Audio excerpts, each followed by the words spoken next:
pictures of that, I'm good with that. I mean, that's fun stuff. You're more empty. I don't know about that.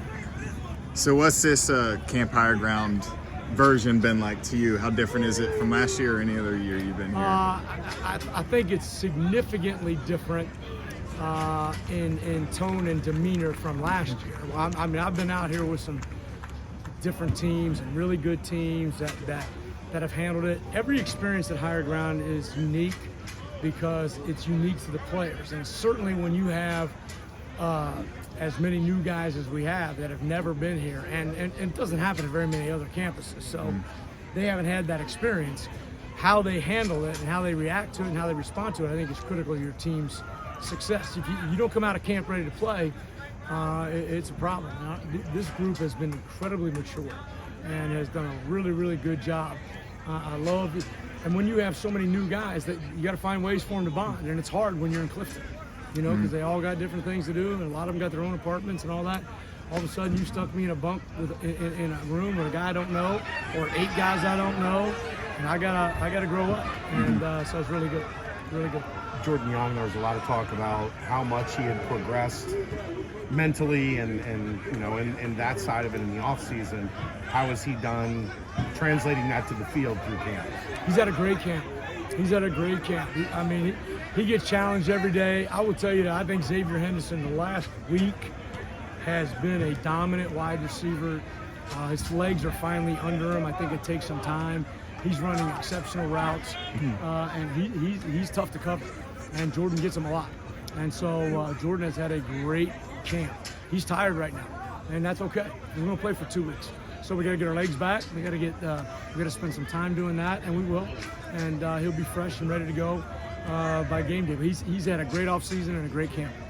Coach, you mentioned all the new faces, but with that, you also have a lot of depth this year on that back end. What's been your process throughout camp to kind of narrow down your core group of guys that are going to play the majority of the snaps? So what I tell them is every day the challenge is to be game ready. You know, we would like to have 8 game ready guys. We don't right now. I'm going to come out of camp. After tomorrow, I'll have a better feel for exactly who I think is game ready.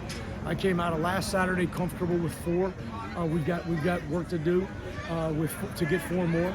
And so tomorrow is a big day for those guys. They'll get challenged to see if they are game ready. So we have much more depth. I sat out here last year with 7 players. And then lost to one of the starters 7 plays into the first game. So we have an incredible amount more depth at our position and across the back end, which is very helpful.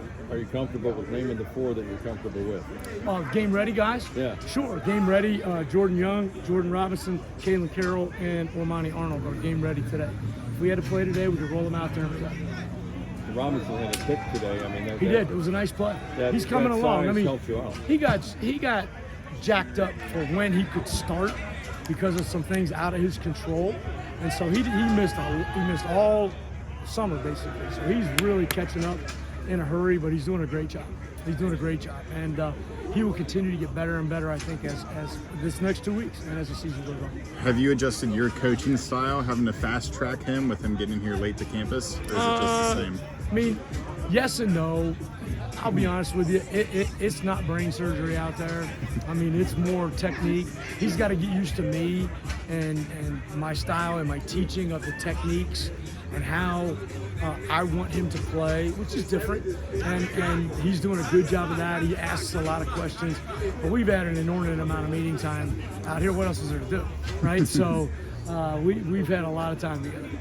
You guys use those oven mitts. I'm sorry?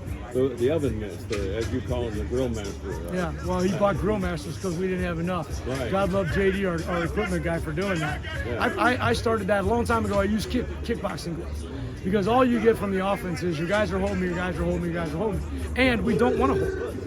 Holding creates injuries against your own team, and it's a penalty. So we don't want to hold. So I started a long time ago with kickboxing gloves. Then I just went to the store and bought pot holders, and then that were, those. And then some guy copied them at one of the equipment companies and started manufacturing them.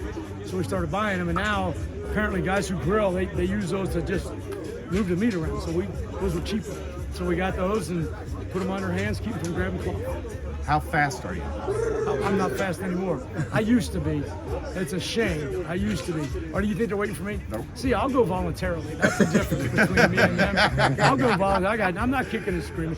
Hey, if you're waiting for me, I'll walk right in there with all of you. I got no problem with that. You ain't gonna throw me in. I'll jump in the daggone thing. I'll jump in the thing. You ain't gotta worry about that. We're gonna dump you all to the house. We want to dump Cincinnati. Yeah!